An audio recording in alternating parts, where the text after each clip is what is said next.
사도행전 19장 1절에서 7절까지 보도록 하겠습니다. 또 이 일이 일어났으니 곧 아볼로가 고린도에 있는 동안 바울이 윗지방들을 두루 다니고 에베소에 이르러 어떤 제자들을 만났더라. 그가 그들에게 이르되 너희가 믿은 이후로 성령님을 받은 적이 있느냐 하니 그들이 그에게 이르되 우리는 무슨 성령님이 계신다는 여부조차 들어본 적이 없노라 하더라. 그러자 그가 그들에게 이르되 그렇다면 너희가 무엇에 근거하여 침례를 받았느냐 하니 그들이 이르되 요한의 침례로라 하더라. 이에 바울이 이르되 진실로 요한은 회개의 침례로 침례를 주었으며 백성에게 말하기를 그들이 자기 뒤에 오셔야 하는 분 곧 그리스도 예수님을 믿어야 한다고 하였느니라 하더라. 그들이 이 말을 듣고 주 예수님의 이름으로 침례를 받더라. 다 같이 6절 7절 읽겠습니다. 그리고 바울이 그들을 위해 안수할 때에 성령님께서 그들에게 임하시고 그들이 타 언어들로 말하고 예언하더라. 모든 사람이 12명쯤 되더라. 아멘. 자, 여기 3절에 요한의 침례로 침례를 받았다고 이렇게 얘기를 했는데 그 5절에는 주 예수님의 이름으로 침례를 받더라 이렇게 돼 있어요. 그래서 오늘은 다시 침례받은 사람들 이런 제목으로 말씀을 드릴게요. 우리가 침례에 대해서 얘기해야 하는데 여러분 침례는 구원받기 위해 받는 것입니까? 아니죠. 그거 아니죠? 네. 침례 못 받으면 하늘나라 못 갑니까? 아니에요. 아니죠. 침례를 못 받아도 하늘나라 가는 데는 문제가 없어요. 중요한 건 뭐냐면 예수님을 나의 구주로 믿었느냐. 그럼 예수님을 구주로 믿은 사람은 누구나 하늘나라 가는 거죠. 예. 에티오피아 내시가 침례를 받고 싶을 때 그 빌립이 내시에게 이렇게 말했어요. 만일 당신이 마음을 다하여 믿는다면 받을 수 있다. 자, 그러면 이 말은 무슨 뜻이냐면 침례는 누구에게 주는 거냐? 믿는 사람에게 주는 거죠. 그러니까 내가 구원받고 싶다고 주는 게 아니라 기독교인이 되고 싶다고 주는 게 아니라 이거는 믿는 사람에게 주는 게 침례다. 성경을 통해 그렇게 볼 수 있는 거죠. 또 지금 사도행전 19장 펴셨으니까 한 장 앞으로 가보세요. 18장. 거기에 8절에 자, 눈으로 보세요. 회당에 우두머리 치리자 그리스보가 자기의 온 집안과 함께 주를 믿으니 그렇게 돼 있죠. 같이 읽어볼까요? 고린도 사람들 중에 많은 이들이 듣고 믿으며 침례를 받더라. 자, 침례를 받는데 듣고 믿으며 침례를 받았다. 그렇게 써 있어요. 그러니까 믿은 다음에 믿는 사람에게 침례를 줬던 걸 성경을 통해 볼 수 있는 거죠. 그래서 우리가 유아 세례를 주지 않죠? 우리는 왜 유아 세례를 주지 않습니까? 유아들이 어떻게 믿음의 고백을 해요? 믿음의 고백을 하는 사람들에게만 이렇게 침례를 줄 수 있기 때문에 유아 세례를 주지 않는다라고 하는 거죠. 이 유아 세례를 주는 전통은 처음부터 성경에서 발견되는 게 아니라 이건 성경에서 나오지는 않습니다. 로마 가톨릭 교회가 만들어낸 전통이라는 거예요. 그래서 우리가 애들이 이쁘긴 해도 아직 자기 자신의 입으로 예수님에 대해서 믿음을 고백할 수 없는 그런 아이들을 일부러 침례를 줄 필요는 없는 거죠. 그 아이들이 자라서 스스로 하나님의 말씀을 듣고 깨닫고 믿음의 고백을 할 때까지 기다려줄 필요가 있고 우리가 도와줄 필요가 있고 그들을 위해 기도할 필요는 있는데 막 그 하늘나라 빨리 갈 수 있는 사람 되게 만들어야겠다라고 일부러 서둘러 믿음의 고백도 못하는 아이들에게 침례를 줄 필요는 없다는 거죠. 우리가 유아 세례는 그래서 유아 세례, 유아 침례 이런 건 하지 않습니다. 본문에 언급된 여기 주 예수님의 이름으로 받는 침례 5절에 보세요. 이게 결국은 뭐냐면 예수님을 구주로 믿는 사람들에게 주는 침례다. 예수님을 믿는 사람들에게 주는 침례다. 이렇게 말할 수가 있어요. 또 그러니까 어떤 사람들은 이제 침례를 예수님의 이름으로 준다고 하는데 형식은 마태복음 28장에 보면 아버지와 아들과 성령의 이름으로 침례를 준다고 그렇게 말하고 있고 여기서 말하는 주 예수님의 이름으로 침례를 준다는 건 이렇게 예수님을 그리스도로 믿고 주로 받아들이는 사람들에게 주는 침례다. 그게 요한의 침례하고 구분돼서 말해지는 주 예수님의 이름으로 받는 침례다. 이렇게 말할 수가 있는 거죠. 저는 개인적으로 고등학교 1학년 때 세례를 받았어요. 하나님을 섬기겠다는 좋은 뜻으로 제가 세례를 받게 됐습니다. 교회 다니는 게 좋고 기독교인으로 사는 게 좋고 하나님을 섬기는 게 좋겠다 이렇게 싶어서 그렇게 마음이 들어서 제가 이제 세례를 받게 된 거죠. 근데 그 이후로 다시 제가 침례를 받게 됐어요. 저도. 그러니까 저에게 복음을 전해주신 목사님을 따라 안양천이라고 들어보셨어요? 저기 옛날에 안양유원지라고 있었어요. 지금도 있는지 모르겠어요. 하도 오래돼서. 안양유원지 내과가 있잖아요. 거기에 그 목사님을 따라갔던 기억이 납니다. 그리고 그 내과에 사람들이 막 놀고 있는데 지켜보는 가운데 그 목사님이 저에게 이제 그 내과에 물에 눕게 해가지고 침례를 받게 했던 그런 것이 기억이 납니다. 근데 그러면 제가 이렇게 다시 침례를 받았던 이유는 뭐냐? 첫째는 제가 세례 받을 당시에 하나님이 좋고 교회 다니는 것도 좋고 기독교인이 되는 것도 좋은데 제가 실제로 그때 구원받은 게 아니었기 때문에 여러분 구원받지 않은 사람은 물에 들어가고 뭐 물을 찍고 이런 게 의미가 없는 겁니다. 그러니까 이게 침례라고 하는 거는 구원받은 사람, 믿음의 고백을 한 사람에게 그게 표현이 되고 의미 있는 것이 된다는 거죠. 두 번째는 뭐냐면 제가 이 침례가 뭘 의미하는지를 제대로 알게 된 거죠. 여러분 사람이 물에 이렇게 들어가잖아요. 그리고 물에 들어갔다가 나오잖아요. 자, 이게 뭘 보여줍니까? 예수님께서 우리 죄 때문에 죽으셨다. 물속에 누우면 예수님이 묻히셨다. 우리가 물에서 올라올 때는 예수님이 부활하셨다. 이걸 보여주는 거예요. 그러니까 내가 예수님의 죽으심, 묻히심, 부활을 통해 구원받았다. 그게 나를 위한 것이었다. 예수님의 죽음이 내 죽음이고 예수님의 묻힘이 내 묻힘이고 예수님의 부활이 내 부활이 돼서 내가 이전에 내가 아니라 이제는 구원받은 사람으로서 예수님의 공로로 새롭게 살게 됐다. 이걸 표현하는 게 침례인 거예요. 근데 이거를 머리에다 물을 찍는 걸로는 도저히 표현을 할 수가 없는 거예요. 그게 됩니까? 물로 찍는 게? 간단히 하기 위해서 물을 찍었지만 여러분 그 복음을 보여주는 게 교회에게 주신 규례거든요. 여러분 주의 만찬 아시죠? 이 주의 만찬도 어때요? 예수 그리스도께서 우리 죄 때문에 찢기셨다. 피 흘리셨다.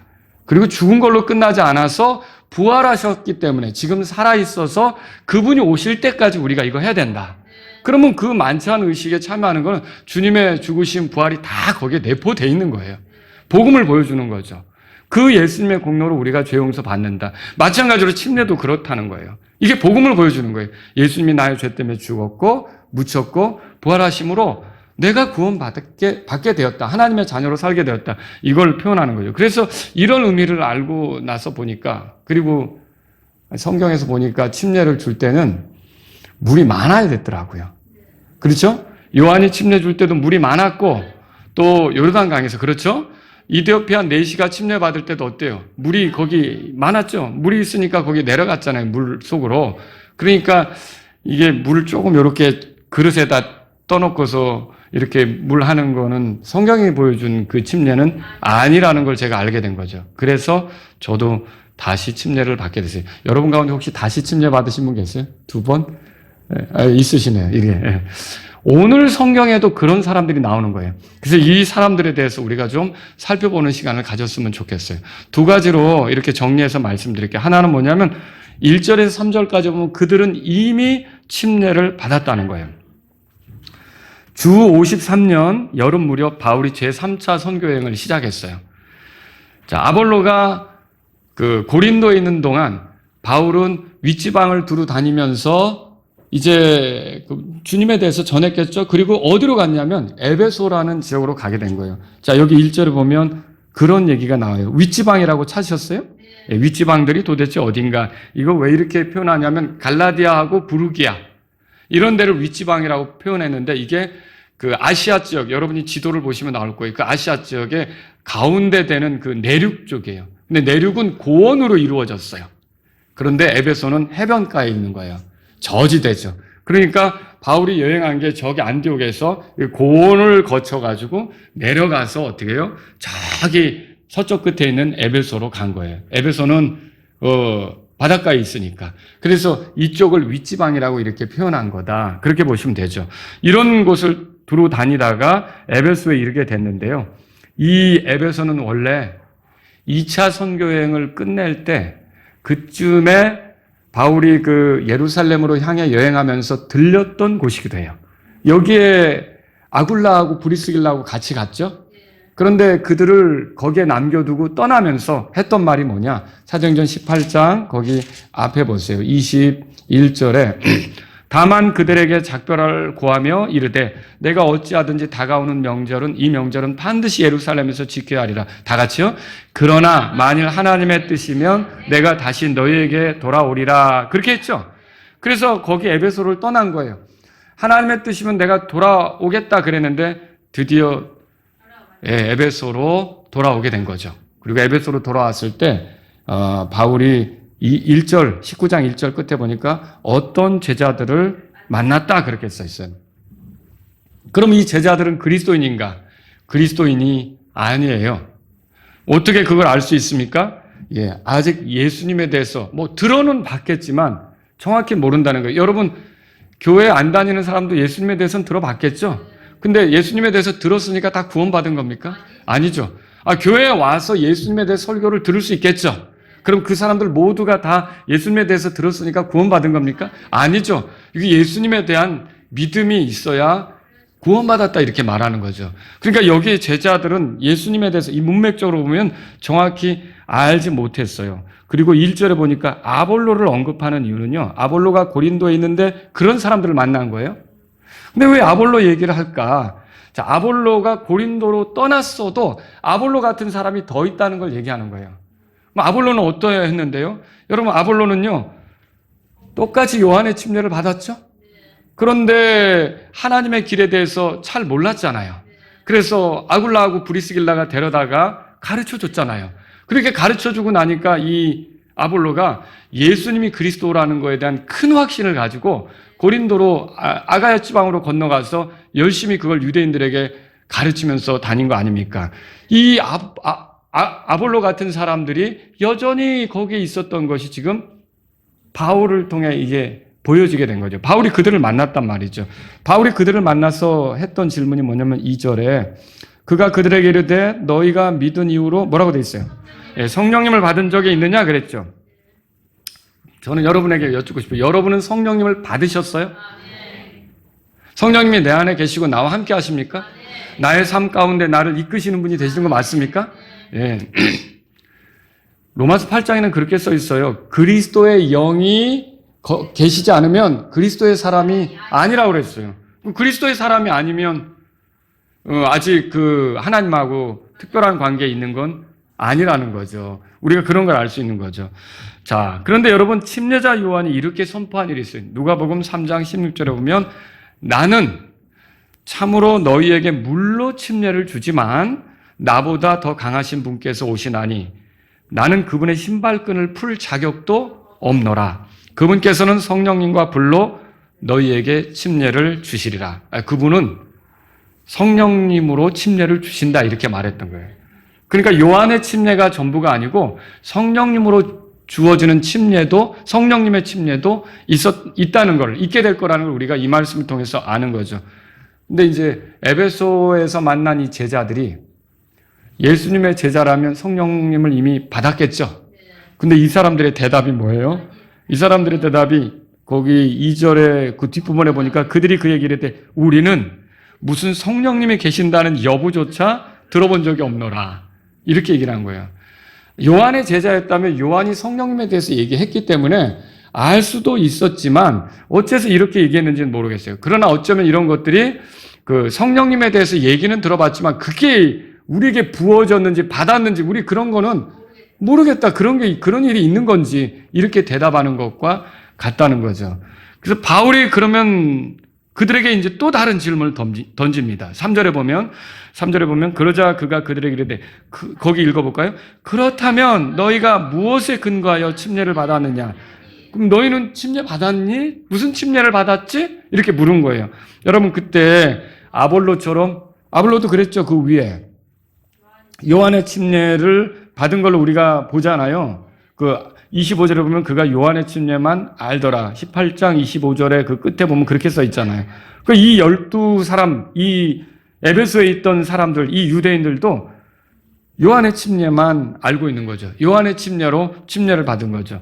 여러분, 그러면 요한의 침례는 어떤 걸까요? 요한은 어떻게 침례를 줬을까요? 누구에게 침례를 줬을까요? 여러분, 예수님의 이름으로 받는 침례는요, 누구에게 줍니까? 믿는 사람에게 주는 거라고 얘기했죠? 말씀드렸죠? 구원받은 사람에게 주는 거예요. 그런 사람에게 주는 게 주 예수님의 이름으로 주는 침례예요.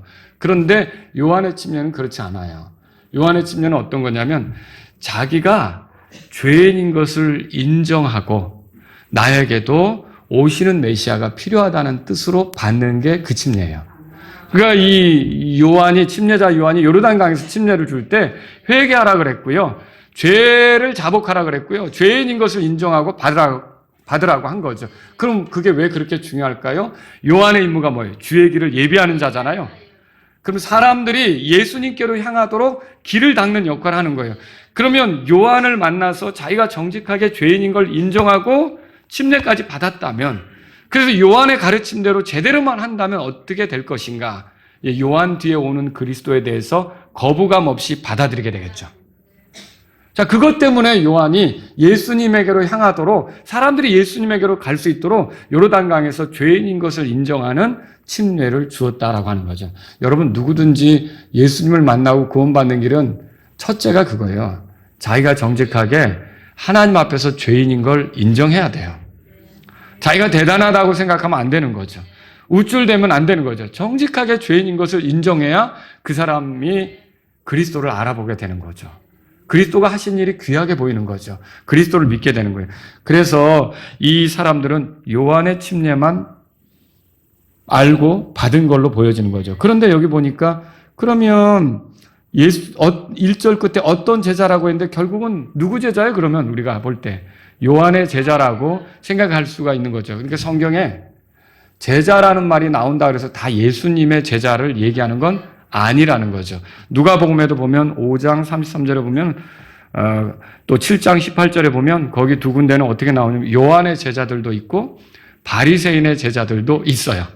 그러니까 제자들이라는 표현이 다 예수님의 제자를 얘기하는 건 아니다, 그렇게 알 수 있는 거죠. 이 본문에 등장하는 제자들은 요한의 침례만 아는 그런 사람들, 그리고 요르단강에서 요한의 선포를 듣고 자신들이 죄인인 걸 인정하고 그 요한이 주는 침례에 순종했던 그런 사람들. 그래서 주 예수님의 이름으로 침례받은 적은 없는 사람들. 성령을 받지 못했잖아요. 그리고 성령 침례 같은 건 생각할 수 있는 거예요, 그러면? 없죠. 여러분은 성령 침례 받으셨어요? 성령 침례 받으셨어요? 성령 침례. 여러분, 예수님을 믿을 때 성령 침례를 받는 거예요. 성령님, 여러분, 우리가 육체의 어머니로부터 이렇게 태어날 때는 양수에 잠겨서 우리가 그 터져 나오는 힘으로 결국 태어나죠. 근데 하나님의 자녀가 되는 건요, 성령님에 의해서 전적으로, 성령님의 힘으로 여러분이 우리의 노력으로 아니라 성령님의 힘으로 하나님의 자녀가 되는 거예요. 그러니까 하나님의 그 영에 의해서 여러분이 하나님의 자녀가 될 때 우리 성령 침례 받았다 그렇게 말하는 거예요. 그러면 우리가 구원받았다 그러면 성령 침례 또 받으러 다닐 필요 있어요? 없죠. 성령 충만은 필요해요. 성령 충만은 필요하지만 성령 침례는 딱 한 번이면 구원받을 때, 예수님을 구주로 믿을 때 한 번이면 되는 거죠. 자, 이제 두 번째 걸 살펴보죠. 자, 이미 그들이 침례를 받았다고 했지만 4절에서 7절까지를 보면 그들이 다시 침례를 받는 것을 우리가 볼 수가 있어요. 바울은 그들에게 요한이 가르쳤던 걸 들려주죠. 4절을 한번 다 같이 읽겠습니다. 4절. 이에 바울이 이르되 진실로 요한은 회개의 침례로 침례를 주었으며 백성에게 말하기를 그들이 자기 뒤에 오셔야 하는 분 곧 그리스도 예수님을 믿어야 한다고 하였느니라 하더라. 자, 여기 요한의 침례를 회개의 침례라고 부른 게 그거예요. 내가 죄인인 걸 인정하고 하나님께로 돌아갈 필요가 있다. 돌이키는 거죠. 근데 여러분이 참되게 회개하려면 내가 돌이킨다고 그것만으로 됩니까? 예수님이 계셔야죠. 예수님의 공로로만 하나님께로 온전히 돌이킬 수 있으니까. 그래서 어쨌든 그럼에도 불구하고 요한은 어떻게 한 거예요? 이게 죄가 심각하다는 걸 일깨우고 하나님께로 돌아가도록 사람들에게 회개 침례를 준 거죠. 근데 그거를 누가 해결하는 거예요? 누가? 예수님이 오셔서 결국 그런 사람들에게 십자가에서 우리 죄 때문에 죽으시고 부활하심으로 그 죄들을 처리하고 하나님께로 온전히 받아들여질 수 있도록 돕는 일을, 그런 일을 예수님이 하시는 거죠. 자, 여러분, 이 4절의 말씀은 그래서 침례자 요한이 그리스도 예수님을 믿어야 한다고 선포했다면, 너희들이 그런 요한이 준 회개, 그런 그 침례를 받았다면 그 요한의 말대로 이제는 그리스도 예수님을 믿어야 된다라고 촉구하는 것과 같은 거죠. 그래서 이 바울이 그런 사실들을 어떻게 알았는지, 예수님이 사역하시기 전에 침례자 요한이 사역한 행적을 알고서 이렇게 그들에게 이 얘기를 하게 된 거죠. 여러분, 침례자 요한은 예수님보다 먼저 왔죠? 그분의 길을 예비하는 일을 했어요. 그리고 그분에 대해서 받아들이도록 사람의 마음을 준비시키는 그런 일을 했던 거죠. 그리고 침례자 요한이 말한 대로 그 침례자 요한의 증언을 존중한다면 예수님을 거부할 수는 없는 거예요. 침례자 요한은 이렇게도 말했잖아요. 그분은 흥하여야 하고 나는 쇠하여야 하리라. 사람들이 다 누구에게로 향하기를 원하는 거예요? 예수님께로. 그래서 자기 제자들 중에 몇 사람이 예수님께 가는 거를 오히려 추천했지, 못마땅해 하거나 질투하거나 시기하거나 이러진 않았어요. 그러니까 다 예수님께로 향하도록 했던 거죠. 심지어 침례자 요한은 예수님께서 이렇게 지나가실 때 뭐라 그랬냐면, 세상 죄를 제거하는 하나님의 어린 양을 보라, 그렇게도 말했죠. 그러면 죄인들이여, 죄를 자백한 자들이여, 저분이 너희들의 죄를 해결해 줄 하나님이 준비한 어린 양이다, 이렇게 얘기하는 거죠. 그거예요. 그래서 누구든지 이 침례자 요한의 그런 가르침을 존중한다면 침례자 요한이 말한 대로 그리스도 예수님을 믿어야 되는 게 마땅하다. 이거를 이제 바울이 이들에게 얘기를 한 거죠. 여러분, 그래서 마침내 그들이 어떻게 했습니까? 5절에 그들이 이 말을 듣고 주 예수님의 이름으로 침례를 받았다 그랬어요. 그래서 이제는 자기들의 그 죄만 인정한 게 아니라, 자기들이 죄인이라는 것만 인정한 게 아니라, 이 죄를 해결하기 위해서는 하나님의 어린 양이신 예수님을 향해야 되는구나, 예수님을 믿어야 되는구나, 예수님을 받아들여야 되는구나, 이것까지도 이 사람들이 인정하게 된 거죠. 그래서 여기서도요, 누가 침례를 받는가, 누가 주 예수님의 이름으로 침례를 받는가 보면요, 그리스도 예수님을 믿어야 된다고 그랬잖아요. 예수님이 그리스도라고 믿어야 하는 거죠. 여러분, 예수님이 그리스도이신 걸 믿으십니까? 네. 베드로는 예수님을 향해 이렇게 고백했죠. 마태복음 16장 16절에 주는 그리스도시요 살아계신 하나님의 아들이십니다, 그렇게 고백했어요. 그리고 또 그 빵 먹고 배부른 사람들, 그 제자들이 결국은 예수님이 하신 말씀이 너무 어려워서 다 자기 왔던 길로 돌아갈 때 12제자만 남았죠. 그래서 예수님이 너희도 가려느냐라고 물으니까 그때 베드로가 나서서 대답한 게 있어요. 뭐라고 했어요? 주께서 그 그리스도시요 살아계신 하나님의 아들이심을 믿고 확신합니다. 이게 요한복음 6장 69절에 써 있는 거죠. 그러니까 예수님을 그리스도로 믿고 하나님의 아들로 믿은 사람들이 결국은 이제 믿는 사람이고, 그들이 이제 침례에도 순종하고 주 예수님의 이름으로 침례받고 이런 길로 나아가게 되는 거죠. 오늘날도. 여러분, 그리고 마르다라고 아시죠? 나사로가 죽었을 때 예수님이 나사로에게 찾아갔는데 이미 무덤에 있었잖아요. 그런데 마르다가 막 그 슬퍼하면서 막 그 예수님이 여기 계셨더라면 우리 오라버니가 이렇게 되지 않았을 텐데 막 그랬잖아요. 그때 예수님이 나는 부활이요 생명이니 나를 믿는 자는 죽어도 산다. 그리고 살아서 나를 믿는 자는 영원히 죽지 않는다. 결코 죽지 않는다. 그렇게 말씀하시잖아요. 근데 여러분, 이때 너 이거 믿느냐라고 예수님이 마르다에게 물으니까 마르다가 뭐라고 대답합니까? 요한복음 11장 27절에 써 있는데 들어보세요. 주는 그 그리스도시요 세상에 오셔야 하는 하나님의 아들이신 줄 내가 믿나이다. 마르다가 그렇게 신앙 고백했어요. 마르다가 또 그렇게 하면서 이제 마리아에게 또 이렇게 예수님을 만날 수 있게 하잖아요. 결국 하나님의 영광을 보게 되는 그런 일들이 거기 있었잖아요. 여러분, 베드로는 오순절에 설교한 뒤에 유대인들을 향해 이렇게 선포했어요. 사도행전 2장 36절에 보니까 너희가 십자가에 못 박은 그 동일한 예수님을 하나님께서 주와 그리스도로 삼으셨다. 근데 그 말을 듣고 우리가 죽인 그분이 하나님이 주와 그리스도로 삼으셨다고? 그럼 우리가 그리스도를 죽인 자들이네? 이렇게 이제 그 유대인들이 찔림을 받으니까 그때 베드로가 한 말은 뭐냐? 이렇게 말했죠. 회개하고 죄들의 사면으로 인하여 예수 그리스도의 이름으로 너희 각 사람이 모두 침례를 받아라. 이렇게 초청했던 거예요. 그러니까 너희들이 회개하고 예수님의 이름으로 침례 받아라. 믿으라는 소리죠. 예수님을 믿고 침례 순종하라고 이렇게 초청했던 걸 우리가 보는 거죠. 이디오피아 내시는 어땠어요? 여기 보니까 나 침례 받고 싶다. 내가 이제 침례 받는데 무슨 거리낌이 있겠느냐. 그러니까 복음을 전해주었던 빌립이 이디오피아 내시에게 뭐라고 말합니까? 사도행전 8장 37절에 써 있어요. 들어보세요. 예수 그리스도께서 이제 네가 믿으면 받을 수 있다 그랬죠. 예수 그리스도를 믿으면 받을 수 있다 그랬어요. 믿으면 이거 가능하다. 그러니까 이 8장 37절에서 에디오피아 내시가 뭐라고 대답하느냐? 예수 그리스도께서 하나님의 아들이심을 내가 믿노라. 그렇게 말했어요. 그러면 이 말은 예수님이 그리스도라는 말이고 하나님의 아들이라는 걸 믿었다라는 뜻이죠. 자, 이런 예들에 따라 예수 그리스도의 이름으로 받는 침례는 누가 받는 거냐? 예수님이 나의 죄 때문에 하나님께서 이 땅에 보내신 그 그리스도시다. 그리고 예수님이 하나님의 아들로서 사람이 되셔서 말하자면 이 육체를 가지고 오셔서 나의 죄 때문에 희생되신 하나님의 어린 양으로서 희생되신 바로 그분이시다. 나를 죄에서 용서받게 하려고, 나를 하나님과 화해시키려고, 나를 하나님과 영원히 지내게 하려고 이렇게 예수님이 그 희생당하신 하나님의 아들 그리스도시다. 이렇게 믿는 사람은 침례를 주는데 불편합니까? 그게 없는 거죠. 침례를 얼마든지 줄 수가 있는 거죠. 여러분, 그래서 주 예수님의 이름으로 받는 물침례는 예수님의 죽으심, 묻히심, 부활이 나를 위한 것이었다라고 인정하고 받는 침례예요. 그리고 이 침례는요, 이제는 내가 그리스도와 뗄래야 뗄 수 없는 관계에 있다. 이런 의미로 받는 침례죠. 이게 침례라는 말의 의미가 잠긴다라는 뜻도 있지만요, 연합한다라는 뜻도 있어요. 그러니까 하나가 된다라는 뜻이죠.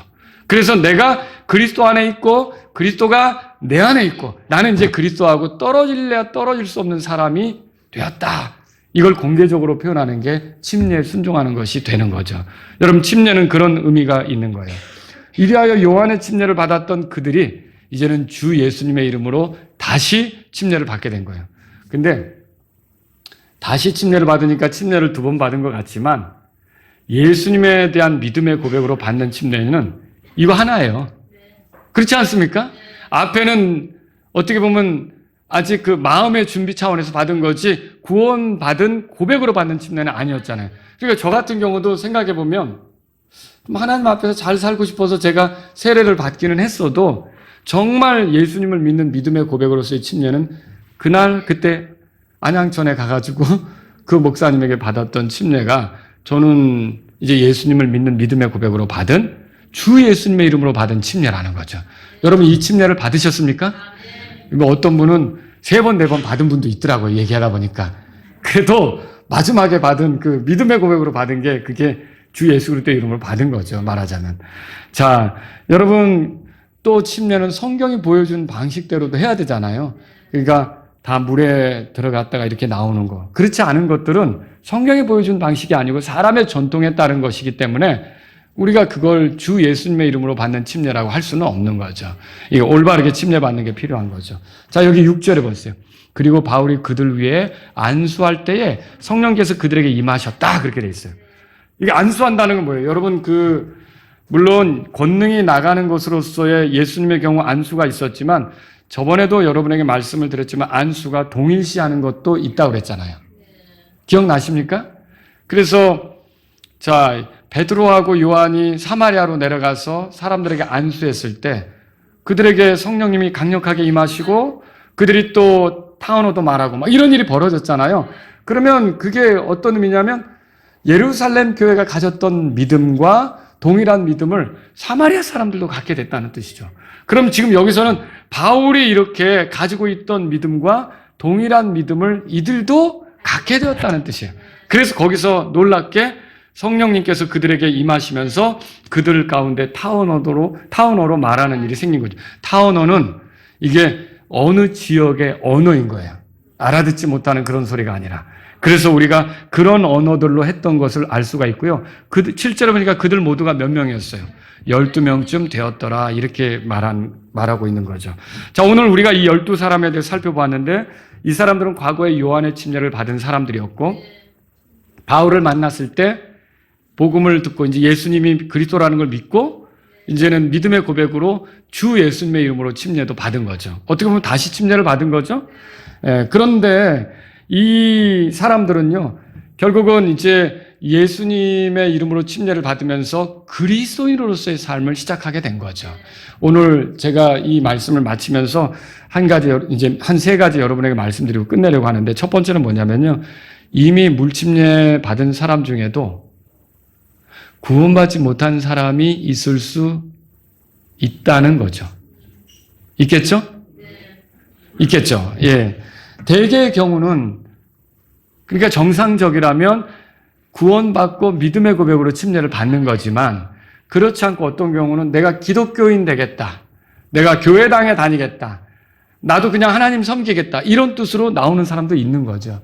근데 여러분 이게 복음을 믿은 그 고백으로 침례를 주는 게 아니면 그 복음을 믿은 고백으로 침례를 주는 게 아니면 그냥 기독교인으로 만들겠다고 제가 군대에 있을 때도 그랬어요. 군중 목사님들이 그 사병들에게 침례를 주고 그거 한단 말이죠. 군대에서 그거 받아보신 분 있어요? 이게 제가 옛날에 살던 집 바로 앞에 살던 철이 아빠라고 우리가 그렇게 불렀는데 그 철이 아버지도 저에게 그랬어요. 제가 그때 열심히 교회 다닐 때 나도 군대에서 세례 받았어. 이렇게 저한테 얘기하는데 교회도 안 나가죠. 성경 보는 것도 없죠. 전혀 그런 게 없단 말이에요. 그러니까 이게 어떻게 보면요. 믿음의 고백으로서의 침례가 아니라 하나의 교인을 만드는 것. 이런 것이 될 수도 있다는 거죠. 여러분, 하나님의 뜻은 우리가 교인 되는 거 아닙니다. 하나님의 자녀가 되는 거예요. 우리가 그 개종자가 되는 게 아니에요. 내가 불교를 섬기던 방식으로 하나님께 잘하면 복 받지. 이거 아니에요. 이게 그런 식으로 그 기독교를 생각하는 경우가 있다는 거예요. 내가, 하나님이 더 센 것 같아? 그러면서 하나님한테 내가 하면 뭐 되겠지. 이렇게 해서 그 개종자가 되는 게 아니라 기본이 뭐냐면 자기가 죄인인 걸 깨닫고 하나님과 화해하기 위해서 예수 그리스도를 받아들여서 회개하고 믿어 하나님의 자녀가 되는 일이 있어야 되는 거죠. 그 사람에게 침례를 줘야 되는 거예요. 그래서 예수님이 이렇게 말씀하셨어요. 마태복음 23장 15절에 너에게 화가 있을지어다. 누구에게 한 말이냐면요. 서기관과 바리새인들에게. 이는 너희가 개종자 하나를 만들기 위해 바다와 육지를 돌아다니다가 그가 개종하면 너희가 그를 너희보다 2배나 더 지옥 자식이 되게 하기 때문이다. 2배나 더 지옥 자식이 된대. 더 심각한 지옥 자식으로 만든대요. 그러니까 교회 다니고 구원받지 못하면 2배나 지옥 자식이 되는 거예요. 왜 그래요? 설교 들었죠. 은혜 누렸죠. 하나님 말씀 다 알았는데 끝까지 구원받지 못했다. 그러면 잘 몰랐던 사람보다 더 심각한 거죠. 그러니까 더 이게 큰 하나님의 진노 속에 던져지게 되는 거죠.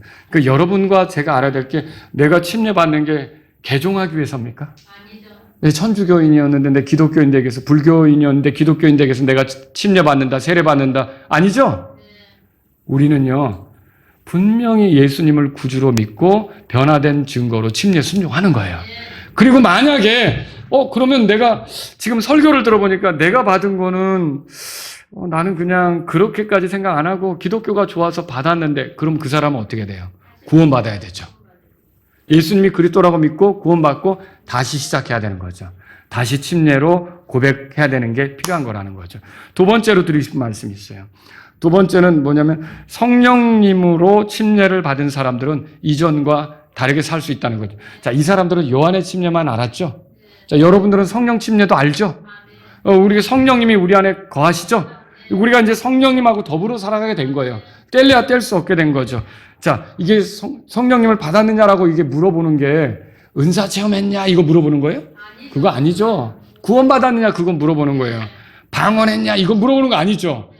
성령으로 침례 받았냐 무슨 침례를 받았냐, 이거 이제 이런 것들은 도대체 어떤 침례를 받았냐, 혹시 성령으로 침례를 받았는가, 주 예수님의 이름으로 침례를 받았는가, 이걸 물어보는 거죠. 근데 그걸 모르잖아요, 이 사람들은. 근데 여러분들은 주 예수님의 이름으로 침례 받으셨습니까? 그리고 성령님으로도 침례 받으셨습니까? 그렇다면 여러분과 제가 어떻게 살아야 되겠느냐는 거죠. 성령님은 누구예요? 거룩한 영이에요. 성령님이 거룩한 하나님의 영이에요. 그러면 하나님의 거룩한 영께서 우리 안에 들어와 있는 건 거룩한 삶이 가능하게 되었다는 뜻이에요. 그럼 내가 성령님 모시고 살면서 이상한 짓 하고 돌아다닐 수 있어요? 혹시 유혹받아 가려고 할 때도 여기서 엄청난 전쟁이 있을걸요? 그렇죠? 그냥 쑥 갑니까? 쑥 못 가요. 이게 내가 그게 나쁜 거 가지 말아야 될 것이다, 먹지 말아야 될 것이다, 하지 말아야 될 것이다, 이것도 여기서 얼마나 내적 전쟁이 있는데요. 그거 쑥 못 가요. 왜 못 가요? 내 안에 거룩한 영이 그걸 좋아하지 않는 걸 내 영도 알거든요. 그렇지 않습니까? 그래서 죄를 멀리하게 되는 삶을 사는 거죠. 근데 그러다가 또 그 싸움에서 져가지고 넘어졌네요. 여러분 어떨 것 같아요? 아무렇지도 않아요? 분하죠? 내가 이렇게 살라고 구원받은 게 아닌데 분하죠? 그러니까 죄에 대해서 부끄러워하고 회개하면서 돌이키고 강렬하게 거룩하게 살고자 하나님 앞으로 나오는 거 아닙니까? 이게 성령님으로 침례받은 사람의 모습이라는 거죠. 그래서 성령님으로 침례받은 사람은, 우리는 요한의 침례는 받지 않았어요. 근데 주 예수님의 이름으로 침례를 받았는데 이제 성령님으로도 침례를 받았다면 여러분 육신의 정욕을 채우기 위해 육신에게 기회를 주지 않게 되는 거죠. 그리고 육신에게 비친 자처럼 끌려다니지도 않게 되는 거죠. 그리고요, 육신에게 심는 것이 가장 헛된 투자이기 때문에 육신에게 심으려고 하지 않고 오히려 성령님을 따라가려고 하고 성령님에게 심으려고 한다는 거예요. 이것이 저와 여러분의 삶이라면 성령 침례 받은 사람으로서의 모습을 잘 드러내고 있는 거라는 거죠. 세 번째로요, 여러분과 제가 특히 침례 성도예요. 침례 성도. 이게 침례 성도라는 말은 여기 12명이 이제 요한의 침례만 알았지만 나중에 주 예수님의 이름으로 침례 받았잖아요. 여러분 복음을 받아들인 표시로 침례 받은 거 아닙니까? 근데 복음은 뭐예요? 복음은 예수 그리스도께서 우리 죄 때문에 죽으셨고 묻히셨다가 부활하셨다. 그게 복음을 요약해 놓은 거 아닙니까? 그러면 내가 침례를 받는다는 건 이제 침례 신앙으로 또 살아가는 거예요. 그건 무슨 뜻이냐면 내가 예수 그리스도와 함께 죽었고 묻혔고 부활한 새 사람으로 살아간다. 그러니까 여러분이 내가 그리스도와 함께 십자가에 못 박혔나니 이제는 내가 사는 것이 아니요 내 안에 그리스도께서 사시는 것이라. 이게 침례 신앙이에요. 그러니까 저와 여러분들은 침례 성도인 것이 그냥 교회 간판 침례교회로 붙였다고 되는 게 아니라 이 침례 신앙으로 살아야 되는 거예요. 이 침례 신앙을 추구하는 게 침례 성도들인 거예요.